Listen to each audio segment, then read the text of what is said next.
तुम्हारा परवरदिगार खूब जानता है कि तुम और तुम्हारे साथ के लोग कभी 2/3 रात के करीब और कभी आधी रात और कभी तिहाई रात क़याम किया करते हो, और अल्लाह रात और दिन का अंदाजा रखता है। उसने मालूम किया कि तुम उसको निभा न सकोगे, तो उसने तुम पर मेहरबानी की। बस जितना आसानी से हो सके उतना कुरान पढ़ लिया करो। उसने जाना कि तुम में बाज बीमार भी होंगे और बाज अल्लाह के फजल यानी माश की तलाश में मुल्क में सफर करेंगे और बाज अल्लाह की राह में लड़ेंगे।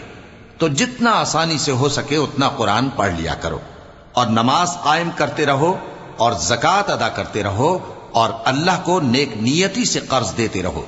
और जो अमल नेक तुम अपने लिए आगे भेजोगे उसको अल्लाह के यहां बेहतर और सिले में बहुत अजीम पाओगे।